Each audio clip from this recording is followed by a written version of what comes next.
నమస్తే, నేను Priya. Welcome to ఆకాశరామన్న.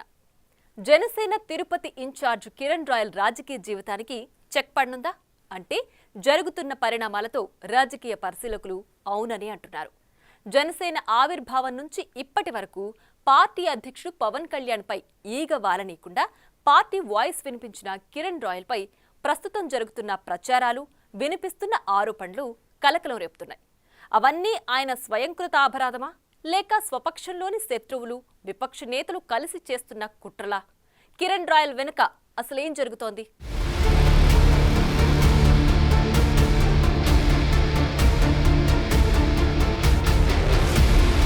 తిరుపతి జనసేన నాయకుడు కిరణ్ రాయల్ పరిచయం అవసరం లేని పేరు. గత 10 సంవత్సరాలకు పైగా అంటే జనసేన ఆవిర్భావం నుంచి తన గొంతుకను పార్టీ గొంతుకగా వినిపిస్తూ వస్తున్నారు. అసలు కొంతకాలం పాటు రాష్ట్రంలో జనసేన పేరు వినిపించని పరిస్థితుల్లో కూడా తన గళం ద్వారా కిరణ్ రాయల్ పార్టీ ఉనికిని చాటారు. ఆ క్రమంలో సోషల్ మీడియాలో అప్పట్లో అధికార వైసీపీ నుంచి దాడులు సైతం జరిగాయి. పోలీస్ స్టేషన్లు, కోర్టుల చుట్టూ తిరగాల్సిన పరిస్థితి తలెత్తింది. అలా జనసేనాని దగ్గర ప్రత్యేక స్థానం సంపాదించుకున్న Kiran royal political career cross roads లో పడింది. లక్ష్మీరెడ్డి వ్యవహారంలో కిరణ్ రాయల్ ది స్వయంకృతాపరాధమా, లేక రాజకీయ ప్రత్యర్థుల కుట్ర కోణం ఉందా అన్నది చర్చనీయాంశంగా మారింది.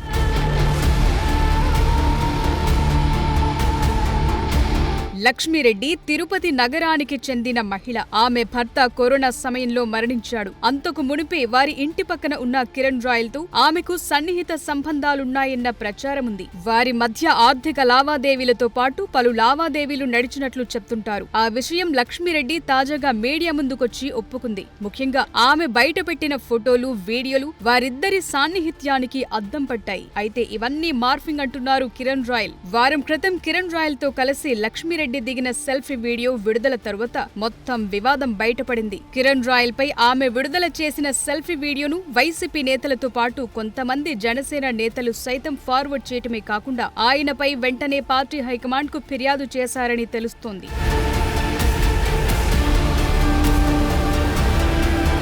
తిరుపతి ఎమ్మెల్యే ఆరణి శ్రీనివాసులు వర్గంతో పాటు జనసేనలో అనేక మంది కిరణ్ రాయల్ కు వ్యతిరేకంగా ఉన్నారు. దానికి తోడు మీడియాలోని ఒక వర్గం కూడా కిరణ్ రాయల్ ఎప్పుడు దొరుకుతారా అని వెయిట్ చేసినట్లు కనిపించింది. లక్ష్మీరెడ్డి వ్యవహారంలో సదరు మీడియా చూపించిన ఫోకస్ అందుకు నిదర్శనంగా నిలిచింది. కిరణ్ రాయల్ కు అనుకూలంగా కొన్ని మీడియా సంస్థలు, వ్యతిరేకంగా కొన్ని ఛానల్స్ ప్రచారం చేశాయి. ఈ నేపథ్యంలో వైసీపీకి చెందిన న్యాయవాదులు కూడా లక్ష్మీరెడ్డికి అనుకూలంగా రంగంలోకి దిగారు. లక్ష్మీరెడ్డిపై జైపూర్ లో నమోదైన పాత కేసు తిరగదోడటంతో కిరణ్ రాయల్ మొత్తం వ్యవహారం నడిపించాడని, కిరణ్ అనుచరులు దగ్గరుండి జైపూర్ పోలీసులకు పట్టించారని ఆరోపణలు చేసింది లక్ష్మీరెడ్డి. పవన్ కళ్యాణ్ ని కూడా బ్లాక్మెయిల్ చేసే స్థాయికి కిరణ్ రాయల్ వెళ్లారని ఆరోపించింది.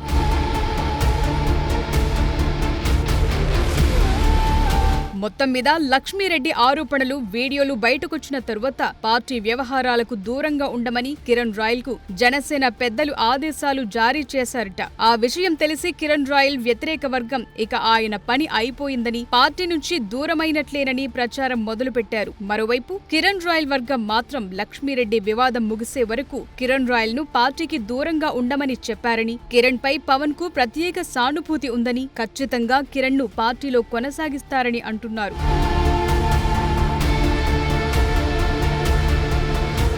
ఉగాదికి రాష్ట్రంలో ఉన్న అన్ని రకాల నామినేటెడ్ పోస్టుల భర్తీ పూర్తవుతుందని, తిరుపతి జిల్లా నుంచి ఖచ్చితంగా కిరణ్ రాయల్ పేరు ఉంటుందని ప్రచారం జరిగింది. అయితే ప్రస్తుత పరిణామాలతో ఆయన్ను పార్టీలో ఉండనిస్తే చాలని పార్టీ వర్గాలంటున్నాయి. ముఖ్యంగా క్లీన్ ఇమేజ్ కోసం తహతహలాడే పవన్ కళ్యాణ్ కిరణ్ రాయల్ విషయంలో ఖచ్చితంగా సీరియస్ గా ఉంటారని అంటున్నారు. మరోవైపు కిరణ్ ను పూర్తిగా రాజకీయాలకు దూరం చేయడానికి వైసీపీతో పాటు జనసేనలోని ఓ వర్గం సీరియస్ గా ప్రయత్నాలు సాగిస్తోందనే ప్రచారం జరుగుతోంది.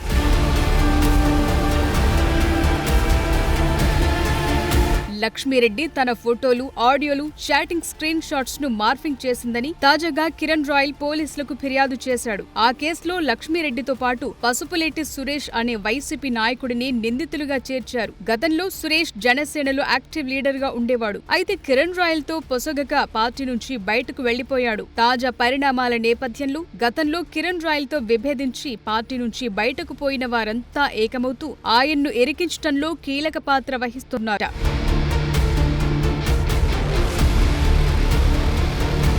మరోవైపు లక్ష్మీరెడ్డి సైతం తన దగ్గర కిరణ్ రాయల్ చాట్ బాక్స్ అంతా ఉందని, అతను అమ్మాయిలతో తిరిగిన వ్యవహారాలన్నీ రోజుకొకటి సీరియల్ గా వదులుతానని అంటోంది. ఇప్పటికే ఇలాంటి వ్యవహారంలో ఉమ్మడి చిత్తూరు జిల్లాకు చెందిన సత్యవేడు ఎమ్మెల్యే కోనేటి ఆదిమూలం అల్లాడిపోతున్నారు. ఆదిమూలంపై నమోదైన అత్యాచారం కేసుకు సంబంధించి ఆయనకు హైకోర్టులో ఊరట లభించింది. ఇష్యూ మర్చిపోతున్నారు అనుకునే సమయానికి ప్రత్యర్థులు మరో వీడియో విడుదల చేస్తూ ఆయన్ను ఇబ్బంది పెట్టడానికి ప్రయత్నిస్తున్నారు. ఇలాగే కిరణ్ రాయల్ విషయంలో ముందుకు పోవాలని కూడా కిరణ్ అపోజిట్ గ్రూపులు సిద్ధమయ్యాయట. ఏదేవైనా పార్టీ కష్టకాలంలో ఉన్నప్పుడు పోరాటం చేసి తీరా ఇప్పుడు ఫలాలు అందుకునే సమయానికి ఇలా జరిగిందేంటని కిరణ్ వర్గీయులు బాధపడుతున్నారట. చూడాలి మరి రాయల్ విషయంలో జనసేనాని ఎలాంటి నిర్ణయం తీసుకుంటారు.